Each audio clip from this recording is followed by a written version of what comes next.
দেখি একেবারে ধর্মতলার মোড়ে তিনি অবরোধ করছেন মুখ্যমন্ত্রী মমতা ব্যানার্জি এসআইআর নিয়ে।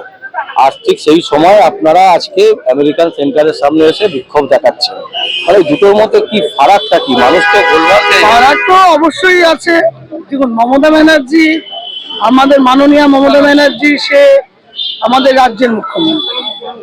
তাই সে একটা জায়গাতে তিনি ধর্ণা মঞ্চ করবেন, ধর্ণা মঞ্চে বসবেন, সারা রাজ্যটাই তিনি অধিকার করে রেখেছেন। অর্থাৎ তিনি যেখানে খুশি বসে করতে পারেন। আমরা এর আগেও দেখেছিলাম মুখ্যমন্ত্রী হওয়ার আগে উনি ধর্ণা মঞ্চ করেছিল সিঙ্গুর, সেটারই উনি পুনরাবৃত্তি করছেন এই কারণে যে মানুষের দৃষ্টি আকর্ষণ, সামনে 26শে ভোট, সেই ভোটের দৃষ্টি আকর্ষণ করার জন্যই উনি এসআইআর নিয়ে উনি ধর্ণায় বসে গেছে।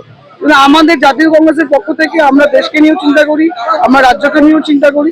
দেশের যে এইভাবে যুদ্ধ হচ্ছে, প্রত্যেকটা জিনিসের যেভাবে দাম বাড়ে, বিশেষত পেট্রোল, আজকে সোনার দাম প্রায় 2 লাখ ছুঁয়ে প্রায় 3 লাখের উপরে চলে গেছে। কালকে আমি যেটা শুনেছি 1,85,000, আজকে কত হচ্ছে জানি না।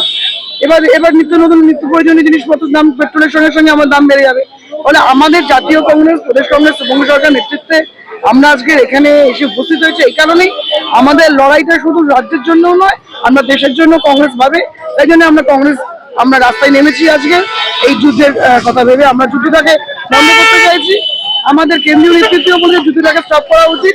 আজকে ইসরায়েল ইরানের যুদ্ধটা, তার মধ্যে তো আমেরিকান ট্রাম্পের হস্তক্ষেপ রয়েছে, আমরা দেখতেই পাচ্ছি। কারণ আমাদের মোদী সরকার সে তো পুরো একদম আপনার ইয়ের কাছে পুরো পড়ে গেছে। তার কারণ হচ্ছে যে তারা তো চায় না, আমাদের মমতা ব্যানার্জির সঙ্গে তো মোদীর গোটা, আমরা জানি যে কয়নি এপিট আর ওপিট। তার কারণ হচ্ছে আমরা জানি যে মমতা ব্যানার্জি মোদী সরকারের সাথে এমন ভাবে জোটবদ্ধ হয়ে রয়েছে, উনি বলছেন যে মোদী হবে কেন্দ্র আর আমি হবো রাজ্য। তার জন্য তাদের আজকে এই দেশের যুদ্ধ নিয়ে তাদের কোনো বক্তব্য নেই। তারা এখন এসআই নিয়ে পড়েছে। কিন্তু এসআই নিয়ে যখন শুরু হচ্ছিল, তখন কিন্তু এসআই নিয়ে উনি বলেছিল, আমরা জানি যে আমরা যদি এসআই হতে দেবো না, তারপরেও এসআই হলো, ঠিক আছে হলো, তাতেও জাতীয় কংগ্রেসের কোনো আপত্তি নেই। এটা আমাদের সুমুখ্য সরকার মহাশয় বলেছেন এসআই নিয়ে কোনো আপত্তি নেই আমাদের। কিন্তু এসআই সুস্থভাবে হোক, স্বচ্ছভাবে হোক, প্রত্যেকটা নাগরিকের নাম যেন এসআই থাকে, তার জন্য আমরা হাইকোর্টে কেসও করেছি, সেটাও আপনারা দেখেছেন। এর আগে কালকেও আমাদের মাননীয় প্রেসিডেন্ট সুমুখ্য সরকার মহাশয় দিল্লিতে গিয়ে সুপ্রিম কোর্টে যে করছে সেটা নিয়ে বিবৃতি রেখেছেন। তা আমরা দেশের জন্য ভাবি, রাজ্যের জন্য ভাবি, আমরা সারা দেশকে নিয়ে ভাবি। জাতীয় কংগ্রেস, আমি এর আগেও বলছি 24/7 মানুষের পাশে থাকে, মানুষের সাথে থাকে। আমরা আজকে ক্ষমতাতে নেই সেটা অন্য ব্যাপার, কিন্তু আমরা কেন্দ্রে ক্ষমতাতে ছিলাম বিগত 10 বছর আগে যখন মোদী সরকার ছিল না। কিন্তু তখন আমাদের যেভাবে দেশের উন্নতি হয়েছে, রাজ্যে যেভাবে উন্নতি হয়েছে, আজকে কি সেটা হচ্ছে? আজকে তো মানুষ খেতে পারছে না, দেশে বেকারত্ব বেড়ে গেছে, চাকরি নেই, মানুষের হাহাকার। আর 1,500 টাকা দিয়ে কি হবে? আমরা এমনিতেও টিভিতে দেখেছি, বিভিন্ন মিডিয়া, সোশ্যাল মিডিয়া দেখতে পাচ্ছি, সব মহিলারা বলছেন আমাদেরকে কি ভিক্ষা দেওয়া হচ্ছে?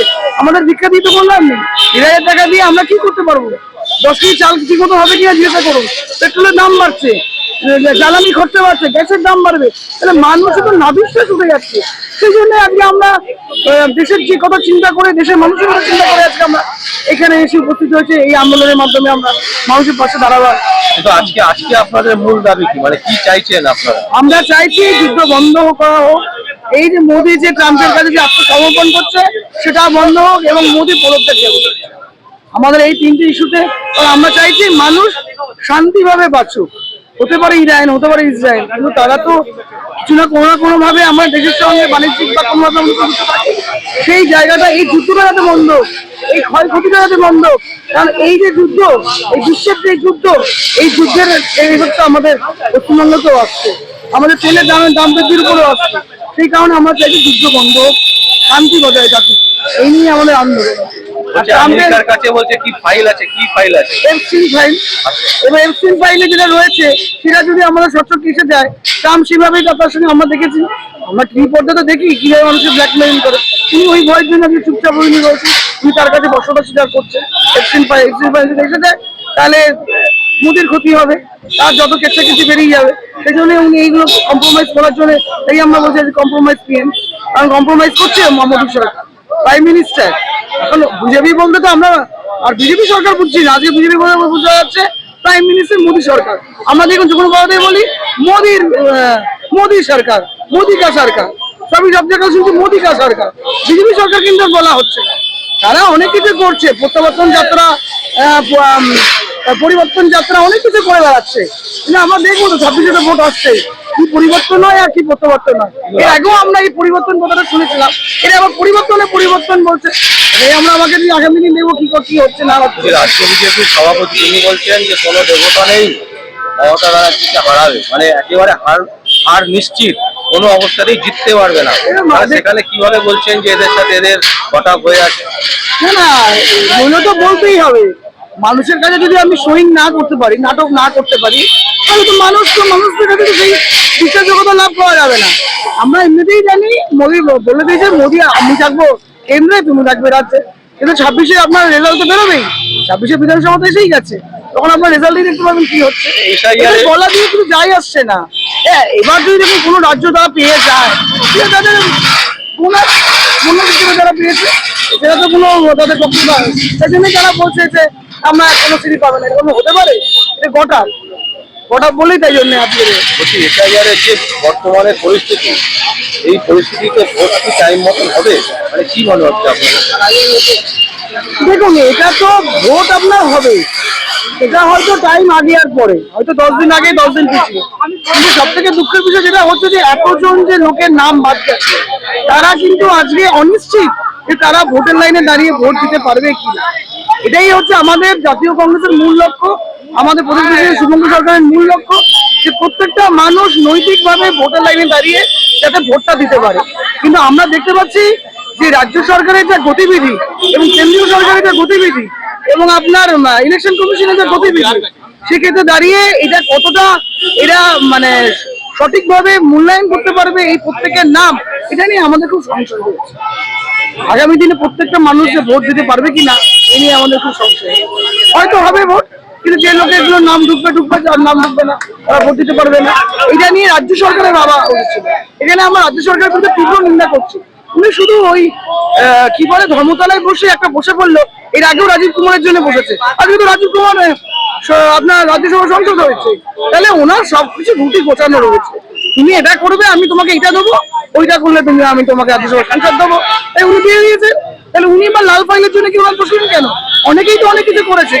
উনি পাঠচরাতির জন্য তো কি বসেননি, উনি তো জ্যোতিপ্রিয় মল্লিক বসের জন্য বসেননি, উনি ওটা রাজীব কুমারের জন্য বসতে গেলেন। এখানেও প্রশ্ন রয়েছে, উনি কোনো প্রশ্ন ক্লিয়ার করতে পারেননি। আজকের দিদির সঙ্গে মোদীর কি সম্পর্ক আমরা জানি, গোপনে আঘাত আছে, এইসব বলে দিলাম। কথাটাই হচ্ছে বিজেপি মূল, কথাটাই আছে বিজেপি মূল।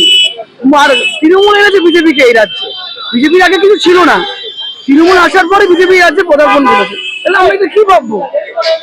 কারণ মনে আছে এখানে মমতা ব্যানার্জি সেদিন আপনার একটা প্রতিবেদনে আমি একটা দেখছিলাম যে মমতা ব্যানার্জি বলছিল কি যে জ্যোতিবাবুর বাড়িতে গেছিল, জ্যোতিবাবু বলছিল এরা কবে বিদায় হবে, ঠিক কোন এই কথাটা। তারপর দ্যাটস দ্য পয়েন্ট, আমরা যে ক্ষমতায় থাকে সে আরেকজনকে নামতে সাহায্য করে। তাহলে কথাটা প্রমাণিত হচ্ছে যে সিপিএম যেমন তৃণমূলকে আনার জন্য তারা উৎসাহী ছিল, তাহলে আজ তৃণমূল বিজেপিকে নিয়ে এসছে।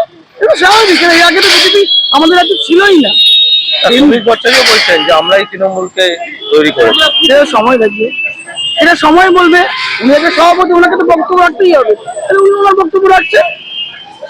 অঙ্ক আর সময় এই দুটো কিন্তু একেই ওতপ্রোতভাবে জড়িত। সময় কথা বলবে কি অঙ্ক হয়েছিল কি